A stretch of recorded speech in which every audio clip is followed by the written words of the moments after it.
Hello, everyone. Welcome to the zoo. And I'm going to have our zoo guest introduce herself and what we're talking about with animals and their food at the Sedgwick County Zoo. Hello, my name is Chelsea Laster. I have worked at the Sedgwick County Zoo for 17 years. I have been in the commissary for 6 years, and I actually have been the supervisor now for 3 years. Our department kind of is the hub of the whole zoo. We provide all of the supplies and the grain and the food for all 3,000 animals that we have at the zoo. We also provide everything that the staff need, and we have over 200 staff here at the zoo. So a lot of zoos do, oh, sorry. You need to tell her to switch. Switch slide, sorry. So a lot of zoos decentralize their commissary. They have each department order whatever that department needs. Well, here at our commissary, we have a centralized system. So we are the centralized hub. We provide everything. No one has to order any of their own things. They call us, we make sure it happens. And our primary job is to do diets, but I'm going to talk about that in a little bit. First, we're going to talk about everything else that the commissary does. We do, the shopping, the recycling, package distribution. We deal with all of the hay and the alfalfa. So as you can see in the picture, that is all of the recycling that we take care of. We recycle all of the grain bags used at the zoo. So all of the grain bags that you can see out in the grain room, 90% of these are recyclable. And so about every 2 weeks, I take them to Pro Kansas Recycling. And they're considered mixed paper. So we do try to be as green as possible in this department. And if any of the bags are not recyclable, we use them as trash bags. So keepers will take them to their areas and just, instead of wasting a plastic bag, we'll use a grain bag instead. So I can go ahead and switch. All right, so okay, yeah, so sorry, the commissary. As you can see in this photo, we are also responsible for ordering all of the supplies for the zoo. And this can include rakes, Dawn dish soap, gloves, Aspen shavings, the spray bottles, anything and everything that a zookeeper needs to do their job effectively, we order here in the commissary. Another part of my job is to make sure, like it's a lot of supply chain. If we have issues getting a certain kind of rake, I have to try to find another rake. And we have had that happen. We use a very special rake for, raking in the sand. And one year they just stopped producing it. And it took us about 6 months to try to find a new type of rake that we could use effectively here at the zoo. So a lot of my job does depend on my vendors. If they can't get the products I need, I'm in a lot of trouble. So go ahead and switch. Did you hear me? Okay. We also order all of the hay, alfalfa, and straw that is used for the zoo. The prairie hay is the bulk that we order. We do order about 6,000 bales a year, and the prairie hay will be to the left of the screen. It's the one next to the leaning tower. That's our prairie hay. And those bales weigh between 30 and 40 pounds. And so, yeah, we go through 6,000 of them a year. Predominantly elephants uses them. Elephants uses about 4,000 of those 5,000 bales that we order every year. Elephants also get the special brome hay, and that brome hay has a little bit more protein, has a little bit more calories, less sugar.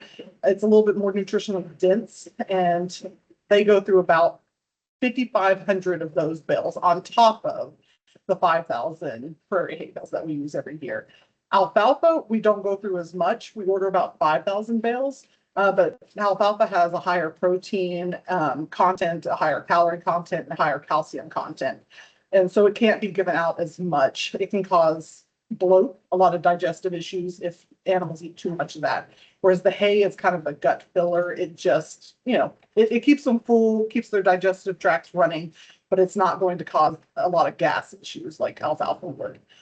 We can also see in the corner of that screen round bales. Well, those round bales are used predominantly for the farms animals, so the horses, the pigs, sheep and goats, and anything that would be in our farms. They weigh a little over 1,000 pounds for each bale, and we order 300 of those a year just for the farm's animals. Straw, which you can see in the other corner, is only used for bedding. Animals don't eat the straw. We go through a couple thousand of those bales a year. Also, especially when we have a lot of babies, they use it to pad down. The babies play in it. It's so that's really all it's ever used for.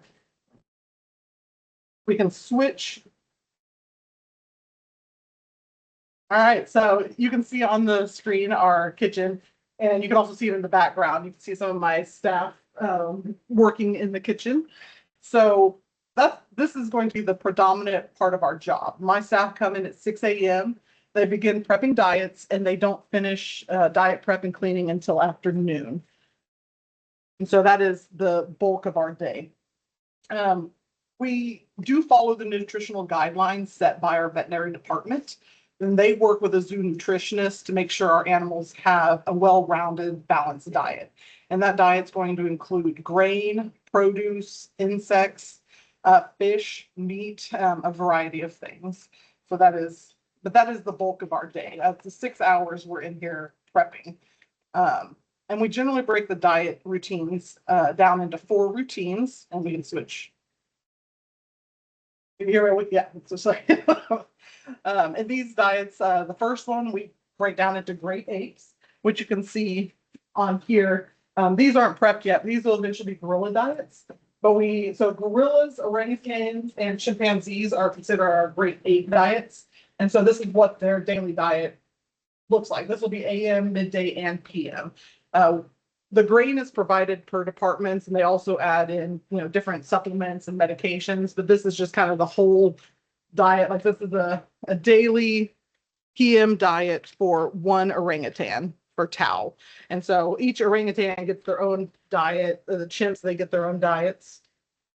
And then we also have a whole diet routine, which would be like both lettuce, anything that we don't have to chop up would be considered a whole diet. So if we give out, lettuce to the giraffe, if we give out, like the bird diets, because they have very specific cuts that they do right then there in their own department. So we'll send out bulk apples, bulk bananas to the bird departments.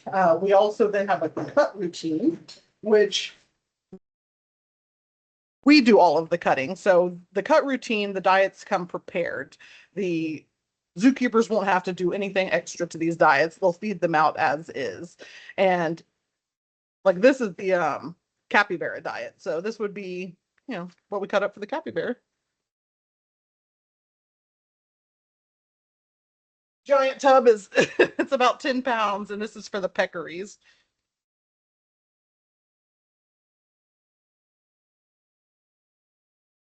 If anyone has any questions during this, you're welcome to ask them.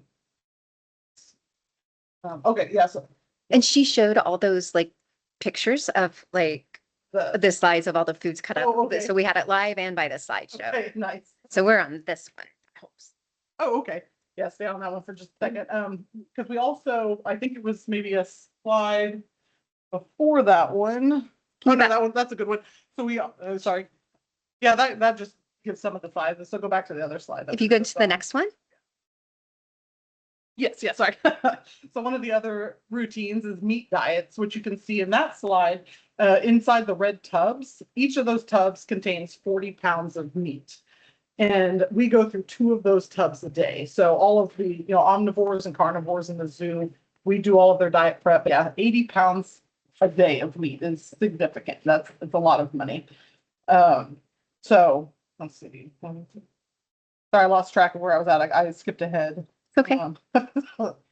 But on that, as you can see in that photo too, we have a lot of different like packaging. So you'll see flat tubs, round tubs, long tubs that we have to, each department has a different size fridge because nothing in the zoo can be uniform. And because of that, every diet has to be prepared in a very specific type of bucket to fit not only the diet, but the fridge for the department that we're going to. A lot of people don't think about that. And we have a lot of different tubs. And they also color code so that departments will know, this is orange is gorillas, yellow is chimpanzee, gray is orangutan, and so forth. So we do a lot, and red is always meat tubs. So if it's red, we know it's meat. If it's blue, it's generally fish. But that's a way for us to know what can go in what specific tubs, so we don't have any cross contamination. Some animals have allergies, and we don't want to put something in a bucket that they may have an allergy to and then be exposed to that later on. So we're very careful with what goes into each bucket. Oh, I thought it was a question. Okay, we can go to the next one. All right, to the produce cooler. Yeah, so the produce cooler, we can actually walk over to it. We spend roughly, as you can see, $3,000 to $4,000 a week on produce. We get 2 deliveries a week. We get one on Tuesday and one on Saturday. And all of it has to fit into this small cooler. It looks pretty similar to the picture you see. So a weekly order could be 50 boxes of lettuce. We have 250 pounds of carrots.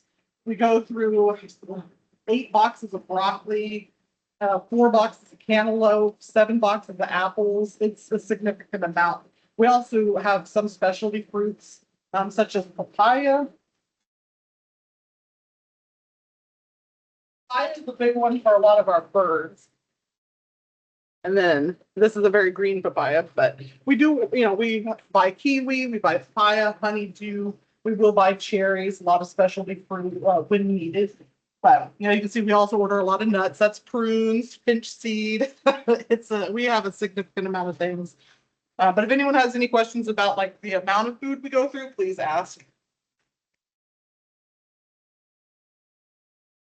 All right, we can go to the next one. Oh yeah. So after lunch, we deliver all of the diets we prep. So from 6 a.m. to noon, we're prepping diets. And then from noon to 3 p.m., we're delivering everything that we prepped.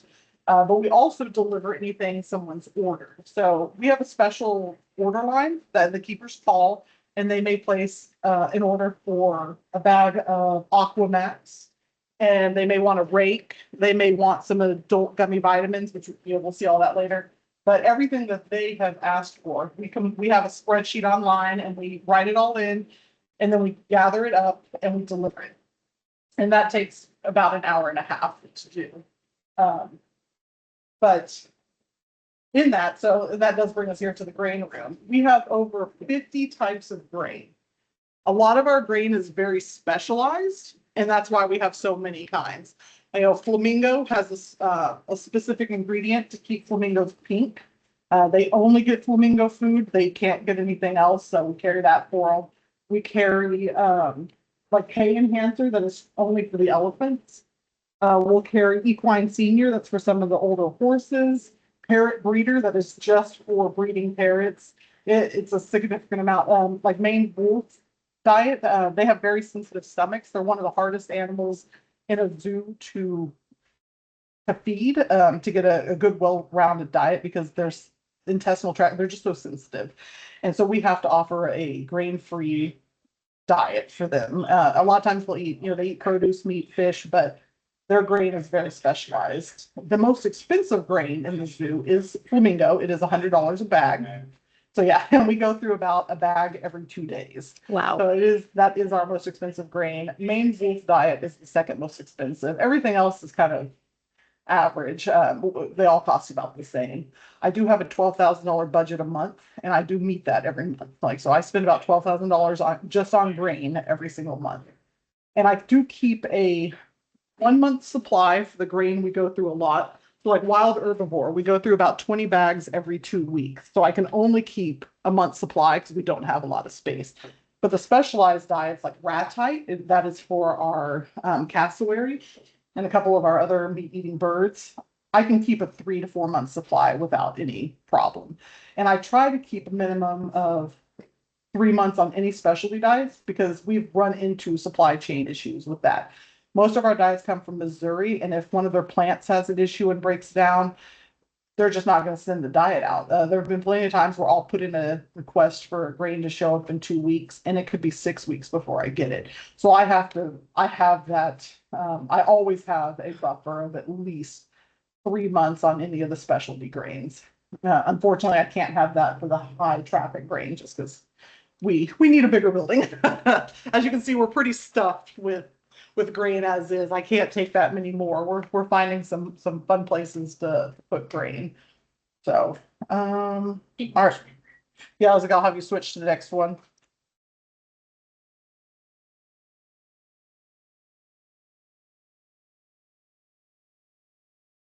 Okay, so this is kind of a fun room. People generally have questions in this room. So the commissary, we provide all of the enrichment-based food items along with all of the training food. Some of this, yeah, it's high in sugar. It's not the healthiest items, but it's given out in very small quantities, generally for, enrichment. We may send out a tub of peanut butter and a department will use, it'll take quite some time for them to go through it. But a lot of times it's used for medicating. Most of this stuff helps animals, take their meds because they don't want to take a nasty med any more than we do. So we'll hide it in applesauce or honey and have them take it that way. Like the vinaigrette, that's for the elephants. So whenever they do, they clean out the teeth, they'll wash the teeth. And they'll check the mouths. Well, a lot of times the elephants won't keep their mouth open unless they're getting something very tasty.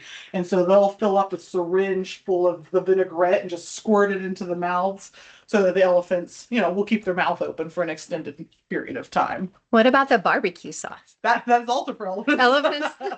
Yeah, they're only going to keep that mouth open if they know they're getting something good. We can make some good PB&Js, yeah, right? Like the animals eat quite well. There is no doubt of that.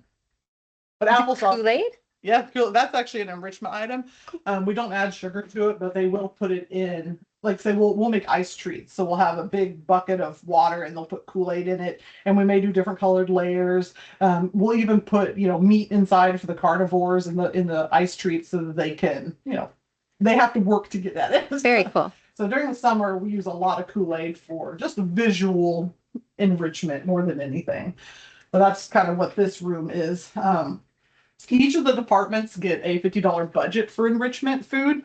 And that also is that per month? That is per month, yeah. And that also includes meat items. So for tigers and leopards, they may ask for beef heart, beef tongue, quail, things that they're not going to get, horse loin. These are harder to get items. And same with like alligators, they get bullfrogs. I know I'm just a chatty. No, it's fine. It's great. Yeah. Very interesting. But yeah, this is the enrichment room. So if anyone has any questions, some of it is also supplies, but it's mainly specialty items and enrichment. Very cool. So, all right. So I will switch to the next one, which will be freezers. Yeah. So as you can see here, some pictures of the freezers. We might walk into those. We can't walk in. I'll lose connection, but I can stand at, I'll lose our Wi-Fi, but I could stand at the door. Every time I go in, I lose connection to my Wi-Fi also. I learned that the hard way in one of these meetings. One time I went into the refrigerator and they're like, oh, we dropped, and we had to reconnect. Oh, no. Yeah, we won't do that. Well, the freezers, our deep freeze stays anywhere from 0 degrees to negative 21 degrees. It's very cold in there, and we spend about 15 minutes minimum in there a day when we're doing meat diet. And you can see in those photos, there's one with a bunch of black crates. Well, that's all of our rodents. And we have 2 freezers, and that's part of our small freezer. And we label all of our rodents because we keep about every size of mouse and rat that there is. So we go from small mice pinks all the way up to jumbo mice. We do label them because there's a very small weight difference between each of those sizes, and sometimes people come in and they just don't know what they're grabbing. So everything in this department is labeled. We have learned to label everything because keepers can come in and take things, and we have a list that they can write it on. So they don't always talk to us before they take something. And so the small freezer also contains all of our frozen berries and like vegetables that we keep frozen. We keep, again, I keep a 3-month supply of pretty much everything in this building. Sorry, one of our volunteers walked by into the cooler. Yeah. So the small freezers are day-to-day freezer. Everything that we need to go in and grab daily stays in the small freezer. The large freezer, which is, you can see like big box pallets of fish and things like that, that's what's kept in there. We keep a 3-month supply of beef and all of our fish. We go through about 40,000 pounds of beef every year, and a 3-month supply is about 6,000 pounds. And is that freezer located in the same building? Yes, it's outside on the Got, dock. oh, gotcha. Yeah, and we can meander out there, but that's the one I always lose connection with whenever I go in there. I have all my numbers on the page. No worries. That's what most people like. So we do carry, and also in that we carry 6 types of fish in bulk. So we carry trout, jumbo smelt, capelin, regular smelt, herring, and salmon. And that's about 40,000 pounds of fish a year that we go through. We go through capelin more than anything else. So we go through over 12,000 pounds of capelin a year. And let's see, we will go ahead and switch to the next one. All right, yeah, that's since fish is kind of given out to every department, that's why it has its own little page on here. And you can kind of see who eats all of the fish that we give out. We also get live fish for our otters and some of the animals in the ectotherm building. And weekly, the otters get 3 pounds of fish, and every 2 weeks, the ectotherms gets 2 pounds of live fish. So if you're ever out at the zoo, the otters, every Friday, they get 3 pounds of live fish. And we have learned with the otters, they do not like goldfish. They will murder goldfish, but not eat them. They will not eat, they will just murder them. So we give them carp, and we give them, oh no, not carp. Sorry, not carp. We give them perch and we give them minnows. They do not like carp. They will murder carp. So they'll get the live. Let's see, and then we'll switch to the next one. Switch to the next slide. Yeah, we're wrapping up here, and then all of our invertebrates. Oh, So, I saw these. yeah, I was like, people don't realize how many invertebrates we go through yearly. We go through almost 2 million crickets a year. We go through over 3 million mealworms, about 200,000 superworms and waxworms. And yeah, we keep the mealworms out, we feed them, we keep them ready, and we will weigh them out and give them to each department daily. So like the tropics birds gets 150 grams a day. Black bears, a lot of people don't realize black bears eat, insects. They'll get insects every day. We're trying to move for our animals to have more of a natural based diet. So like the squirrel monkeys, they're going to start getting, a lot of people don't think of squirrel monkeys as kind of carnivorous as they actually are. And they'll eat a lot more in the way of crickets, worms, eggs, and things like that. And people don't realize it. So yeah, that basically wraps it up. So, thank you for listening. And again, if you have any questions at all. Can we go ahead and switch to the live camera and check out the Yeah. room where they're cutting? If you have any questions, make sure you just add them to the chat and we'll ask live. But these are the volunteers cutting when we looked at those buckets, and this is where they're dicing and cutting. And you said they start at what time in the morning? 6 a.m. 6 a.m. and then it takes them till noon Correct. to do all this. Now, I know you mentioned this and I apologize. Do you deliver or does a keeper come get their food? We deliver from 1 p.m. to about 2:30. We deliver all of the diets that we've prepped. And you can see some of them. This is, shouldn't lose connections here.